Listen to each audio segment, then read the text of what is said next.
où les vacances d'été paraissaient infinies, où attendre votre anniversaire ressemblait à une éternité. Aujourd'hui, tout a changé. Vous fermez les yeux un instant et nous voilà de nouveau en décembre. Pourquoi avons-nous cette sensation que le temps file plus vite en vieillissant? Les horloges tournent pourtant au même rythme, mais votre cerveau se demande constamment « Où est passée l'année ?» Voici la vérité. Le temps ne s'accélère pas. Je le répète, le temps ne s'accélère pas. Vous le mesurez simplement de façon erronée. Le philosophe français Henri Bergson a découvert ce phénomène fascinant il y a plus d'un siècle. Selon lui, les horloges, les calendriers et les échéances nous ont conditionnés à percevoir le temps comme une ligne froide et mathématique. Mais son idée révolutionnaire, la durée, affirme que le temps réel ne se mesure ni en secondes, ni en minutes, ni en heures. Il réside dans vos souvenirs, vos émotions et la façon dont vous vivez les moments. Réfléchissez-y. La routine rend les journées floues, mais un voyage improvisé semble durer plus longtemps parce que votre cerveau l'a véritablement vécu. Le temps s'accélère-t-il vraiment ou sommes-nous en train de le laisser glisser entre nos doigts? Entamons ensemble ce voyage où nous explorerons la théorie de Bergson et découvrirons comment récupérer le temps avant qu'il ne s'échappe définitivement. Les anniversaires, les vacances, même les lundis se succèdent à un rythme étourdissant. Un instant, vous formulez vos résolutions du nouvel an. L'instant suivant, vous cherchez déjà votre costume d'Halloween. N'étions-nous pas en juin hier encore? La science le confirme, des études démontrent que la majorité des adultes de plus de 30 ans ressentent cette accélération année après année. Mais pourquoi? Pendant des décennies, les psychologues ont expliqué ce phénomène par la théorie proportionnelle. À 10 ans, une année représente 10% de votre existence. C'est considérable. À 50 ans, elle ne compte plus que pour 2%. Votre cerveau recalibre littéralement sa perception du temps. Mais ce n'est qu'une partie de l'explication. Les neurosciences révèlent que la routine tue notre perception temporelle. Lorsque la vie devient prévisible, même trajet, même réunion, même habitude devant Netflix, le cerveau cesse de former des souvenirs marquants. Sans nouveaux repères, le temps s'effondre et devient flou. C'est ici que les choses deviennent captivantes. Einstein et Bergson se sont affrontés sur la nature même du temps. La théorie de la relativité d'Einstein considère le temps comme une quatrième dimension fixe, mesurable, fonctionnant de manière identique dans tout l'univers. Pour Bergson, il s'agit là d'une trahison de l'expérience vécue. Pour lui, le temps d'Einstein est une illusion pratique. Mais le temps réel, la durée, est fluide, personnel, façonné par la conscience elle-même. Pensez-y ainsi. Le temps d'Einstein, c'est l'heure affichée sur votre téléphone. Le temps de Bergson, c'est ce que vous ressentez quand vous riez avec des amis, quand vous êtes mélancolique ou coincé dans les embouteillages. La science mesure des intervalles. La philosophie interroge pourquoi une minute d'ennui s'étire à l'infini alors qu'une année de bonheur s'évapore. Le contraste est saisissant. Einstein voyait le temps comme de la physique pure. Bergson y percevait l'essence même de l'humanité. Pour Einstein, vieillir est une équation cosmique. Pour Bergson, c'est une tragédie de la modernité, où nous avons sacrifié la profondeur pour l'efficacité, échangé les moments riches contre une productivité vide.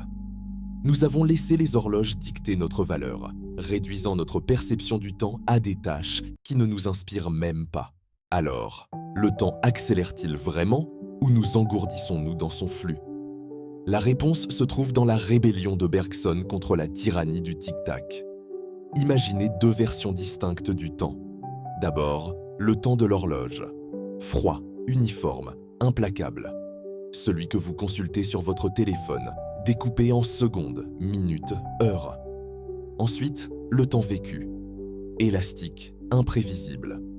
Celui que vous ressentez quand vous êtes absorbé par une conversation, un élan créatif ou un moment de malaise. Henri Bergson a nommé cette seconde version la durée, pierre angulaire de sa philosophie. Selon lui, le temps n'est pas une ligne droite, mais une rivière qui se courbe, tourbillonne et change de vitesse selon notre position. Tandis que la science découpe le temps en unités mesurables, Bergson insiste. le temps réel est l'expérience brute et non filtrée de la vie. La vie moderne obéit aux horaires. Nous sommes conditionnés à considérer le temps comme une ressource à dépenser ou gaspiller. Mais Bergson nous avertit que cela nous emprisonne dans le culte de l'efficacité. Les horloges sont des outils pour organiser la société, non des vérités sur l'existence. Pensez-y ainsi, une carte de Paris n'est pas Paris. De même, l'heure n'est pas le temps lui-même, c'est une esquisse simplifiée. Le temps selon Bergson est comme une symphonie. La durée représente le temps tel que votre conscience le perçoit. Un flux interconnecté de souvenirs, sensations et émotions. C'est pourquoi 10 minutes d'attente dans une réunion ennuyeuse semblent une éternité, tandis que 10 minutes de rire entre amis disparaissent en un clin d'œil. Votre cerveau ne compte pas les secondes, il tisse des histoires. Quand vous vous ennuyez, votre esprit se focalise sur chaque instant qui passe, l'étirant ainsi. Quand vous êtes engagé, votre attention se dissout dans l'expérience, comprimant le temps. Bergson appelait cela le paradoxe de l'intensité. Plus l'instant est riche, plus il semble disparaître rapidement. C'est ici que Bergson devient radical. Votre passé n'est pas mort. Il est vivant dans votre présent, façonnant votre perception du temps. Chaque souvenir, habitude et émotion influence votre expérience actuelle. Un traumatisme peut transformer des minutes en heures. La nostalgie peut faire paraître des décennies comme si elles s'étaient écoulées hier. Voilà pourquoi le vieillissement déforme le temps.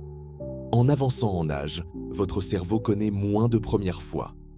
Premier baiser, premier emploi, première aventure. À mesure que les années passent, la vie devient routinière. Sans marqueur vivant, votre esprit regroupe les jours en morceaux génériques. La durée rétrécit. Le plus grand conflit de Bergson fut avec Einstein, qui réduisait le temps à une coordonnée dans l'espace-temps, une dimension aussi rigide que la longueur ou la largeur. Lors de leur célèbre débat de 1922, Bergson protesta « Vos équations ignorent le cœur humain ». Pour lui, le temps d'Einstein était un cadavre sur une table de laboratoire, sans vie, disséqué. La durée, en revanche, représentait le temps comme un pouls battant, désordonné, subjectif, indissociable de notre humanité. Imaginez 2 scénarios. Scénario 1. Vous faites la queue au magasin. Vous consultez votre téléphone toutes les 30 secondes. Chaque minute s'étire. Votre cerveau, privé de stimulation, amplifie l'ennui. Scénario 2. Vous engagez une conversation animée avec un inconnu dans cette même file. L'échange dure 2 minutes jusqu'à ce que ce soit votre tour. Plus tard, ce moment vous paraîtra fugace, non pas parce que le temps s'est accéléré, mais parce que vous étiez totalement immergé. Voici la durée en action. L'horloge indique la même durée pour les 2 événements. Mais Bergson affirme que la file d'attente solitaire a duré plus longtemps car vous l'avez vécu plus intensément. Nous sommes submergés par le temps. Les applications de productivité, les échéances et le flux constant d'informations fragmentent notre attention. La vie devient une simple liste de tâches. La solution de Bergson: résistez à la tyrannie de l'horloge. Cherchez la nouveauté. Immergez-vous dans l'art, la nature ou des conversations qui vous font perdre la notion du temps. Plus vous perdez votre temps ainsi, plus il s'enrichit. Dans l'univers de Bergson, le temps n'est pas votre ennemi. C'est votre toile. La prochaine fois que vous vous demanderez où est passée l'année, interrogez-vous. L'avez-vous vécu ou simplement compté? Vous parcourez des photos d'il y a 5 ans et vous vous demandez si c'était vraiment il y a une demi-décennie. Les anniversaires arrivent au rythme de l'horloge, mais chaque année semble filer plus vite que la précédente. Pourquoi l'âge adulte transforme-t-il le temps en train à grande vitesse? La réponse réside dans 3 mécanismes cérébraux: la nouveauté, la routine et la mémoire. La nouveauté étire le temps. Votre cerveau est programmé pour la nouveauté. Lorsque vous vivez quelque chose d'inédit, un premier baiser, une ville étrangère ou même une tendance étrange sur TikTok, votre cerveau absorbe les détails, enregistre des souvenirs frais et ralentit littéralement votre perception du temps.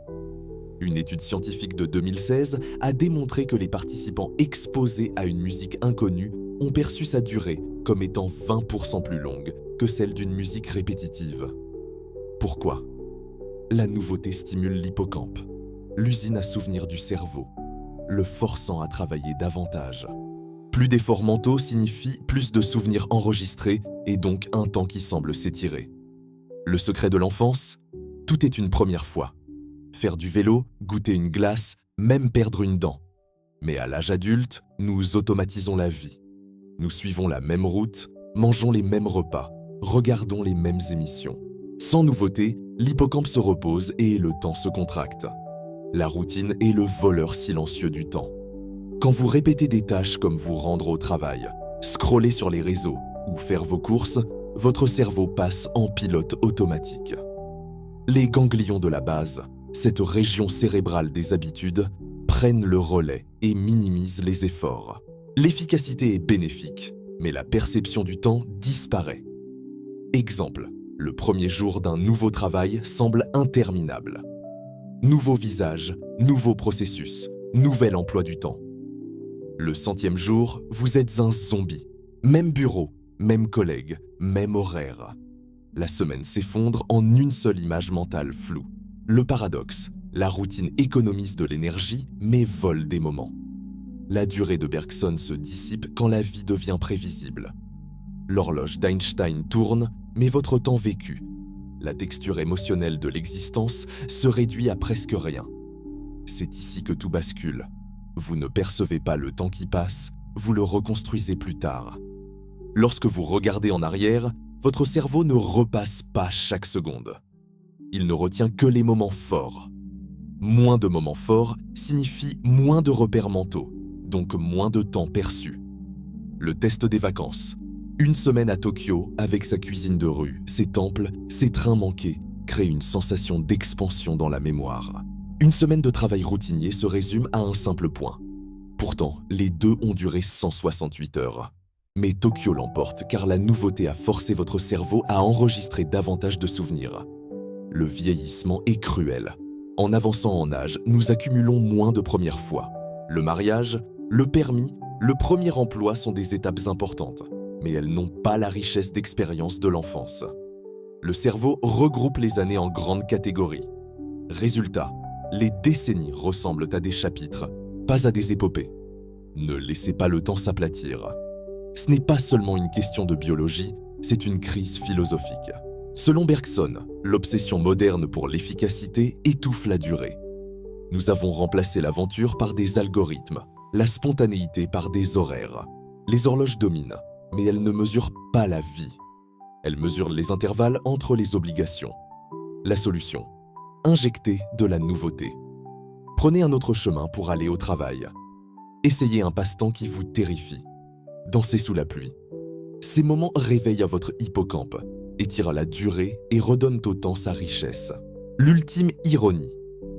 Einstein a prouvé que le temps est relatif. Bergson a prouvé qu'il est personnel. En vieillissant, le temps accélère, non pas parce que l'univers tourne plus vite, mais parce que vous laissez votre cerveau s'engourdir. La routine est confortable, mais c'est un pacte avec le diable. Vous échangez la profondeur contre la vitesse, la présence contre la productivité. La prochaine fois que vous soupirez en vous demandant où est passée la semaine, accusez vos habitudes, pas à l'horloge. La bonne nouvelle, vous tenez le bouton de réinitialisation. La nouveauté est l'antidote. Revenons un siècle en arrière. Albert Einstein, tout juste auréolé de son prix Nobel, arrive pour donner une conférence sur la relativité. Henri Bergson, le philosophe le plus célèbre de France, l'attend. Leur confrontation n'est pas un simple débat, c'est une collision de mondes, physique contre philosophie, horloge contre conscience, cosmos contre cœur humain. Einstein a révolutionné la physique en présentant le temps comme la 4e dimension. Un tissu malléable entrelacé avec l'espace.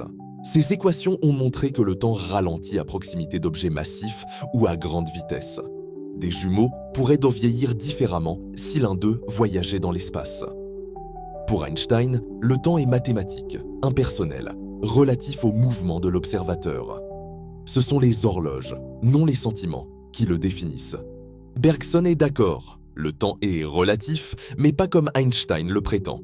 Pour lui, la durée, le temps vécu des souvenirs, des émotions et de l'anticipation constituent l'essence même de la réalité.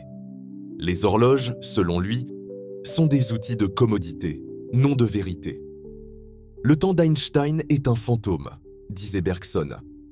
Il ne prend pas en compte la façon dont nous vivons l'attente, le regret ou la joie, qui sont la trame même de l'être humain. Lors du débat, Bergson a critiqué le paradoxe des jumeaux d'Einstein. Si l'un des jumeaux vieillit plus lentement dans l'espace, demanda-t-il, sa conscience ne ressentira-t-elle pas toute la durée?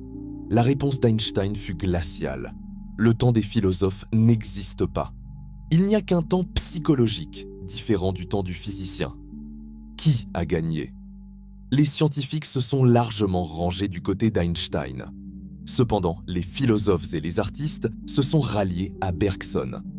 Pour eux, le temps d'Einstein réduit l'existence à des équations, tandis que la durée de Bergson préserve la poésie de l'expérience humaine. Le mal de la nostalgie, l'élan de la créativité. Le poids de la mortalité. La victoire d'Einstein a remodelé la modernité. Les satellites GPS prennent en compte la dilatation du temps due à la relativité. La physique quantique repose sur les mathématiques de l'espace-temps. Mais les idées de Bergson ont tranquillement prospéré dans la psychologie, la littérature et les mouvements de pleine conscience. Les neuroscientifiques confirment aujourd'hui ces intuitions. Notre réseau en mode par défaut, un ensemble de régions cérébrales actifs pendant la réflexion, s'active lorsque nous rêvassons ou nous remémorons des souvenirs. Les études montrent que le stress comprime le temps, l'émerveillement l'étire, prouvant la fluidité de la durée. Aujourd'hui, nous vivons dans l'univers d'Einstein, mais ressentons celui de Bergson. Nous mesurons la productivité en minutes, mais la vie en moments. La tension non résolue du débat soulève la question. Pouvons-nous réconcilier le temps cosmique et le temps humain? Einstein nous a donné les outils pour naviguer dans les trous noirs. Bergson nous rappelle pourquoi nous nous soucions de regarder les étoiles. Ensemble, ils exposent la dualité du temps, une dimension à cartographier et un mystère à vivre. Le temps ne nous échappe pas. Vous laissez simplement votre cerveau devenir paresseux. Mais voici la bonne nouvelle. Vous pouvez modifier votre perception du temps en utilisant la durée de Bergson. Voici comment étirer les jours, les mois et les années pour qu'ils redeviennent vivants. Votre cerveau ressemble à l'appareil photo d'un smartphone. Il n'enregistre des souvenirs en haute définition que lorsque quelque chose de nouveau se produit. La nouveauté oblige votre hippocampe à travailler davantage, créant des marqueurs mentaux vifs qui ralentissent le temps subjectif. Essayez ceci. Devenez un touriste dans votre propre ville. Prenez un itinéraire différent pour vous rendre au travail. Commandez le plat le plus étrange du menu. Apprenez quelque chose de nouveau. Une langue, un instrument, ou même une danse TikTok. La maîtrise n'a pas d'importance, c'est la lutte qui compte. Cassez le scénario par défaut. Remplacez Netflix par un spectacle en plein air. Remplacez le scroll des réseaux par l'observation des étoiles. Le meilleur conseil, planifiez une mini-aventure chaque semaine. La nouveauté ne nécessite pas de grands gestes. Il s'agit de perturber le pilote automatique. La pleine conscience n'est pas réservée à la méditation. C'est un super pouvoir pour gagner du temps. Lorsque vous êtes pleinement présent, vous vous ancrez dans la durée et résistez à l'empressement du cerveau à comprimer les moments en souvenirs flous. Essayez la méthode 5-4-3-2-1, l'astuce de l'ancrage. Lorsque la vie semble frénétique, faites une pause et nommez 5 choses que vous voyez, 4 que vous ressentez, 3 que vous entendez, 2 que vous sentez, 1 que vous goûtez. Savourez les choses banales. Buvez du café comme s'il s'agissait d'un grand cru. Remarquez l'arôme, la chaleur, l'amertume. Méditez 3 minutes par jour. Concentrez-vous sur votre respiration. Lorsque votre esprit s'égare, ramenez-le doucement. Pas d'application, pas de pression. Pourquoi cela fonctionne? La pleine conscience empêche le cerveau de voyager dans le temps pour regretter ou s'inquiéter.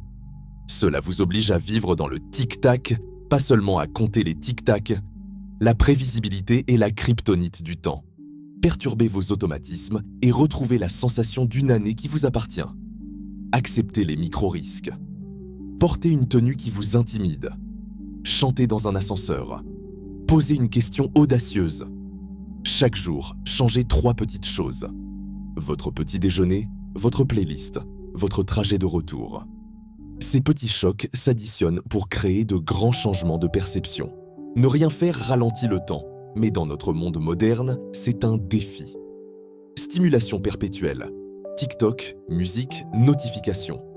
L'ennui surcharge le cerveau, transformant les journées en périodes creuses et ennuyeuses. Selon Bergson, c'est dans l'ennui que la créativité et la durée se développent. Prévoyez des espaces vierges, 10 minutes par jour pour fixer un mur, rêvasser ou observer les nuages. Supprimez les applications de remplissage. Supprimez une application qui vous fait perdre votre temps. Prenez un repos technologique, 2 heures par semaine, sans écran, durant lesquelles vous vous adonnez à une activité comme le sport ou la lecture. Laissez votre esprit vagabonder. Le temps ne disparaît pas. Il est dilué par la routine, la distraction et le mythe de la productivité. Pour se le réapproprier, il faut troquer l'efficacité contre l'intensité. La durée de Bergson n'est pas une simple théorie, c'est une rébellion. Ce n'est pas un changement d'horloge, mais de perspective. Ce n'est pas une révolution, c'est la durée à l'échelle humaine. Alors ce soir, posez-vous la question. Vais-je compter les heures ou les vivre ? Pensez à la vérité radicale de Bergson. Le temps n'est pas un chiffre, c'est un sentiment. Les horloges mesurent, mais c'est vous qui décidez si la vie passe ou s'attarde. Plus vous recherchez la nouveauté, la pleine conscience et la rébellion contre la routine, plus le temps s'enrichit. Alors, dites-moi, quand le temps vous a-t-il semblé le plus lent ? Était-ce l'été de votre enfance, un chagrin d'amour, un moment d'émerveillement ? Partagez votre histoire dans les commentaires ci-dessous. Et si vous êtes arrivé jusqu'ici, abonnez-vous. Non pas parce que je vous le demande, mais parce que nous allons continuer à explorer d'autres sujets qui peuvent transformer votre vie. Rendez-vous dans la prochaine vidéo.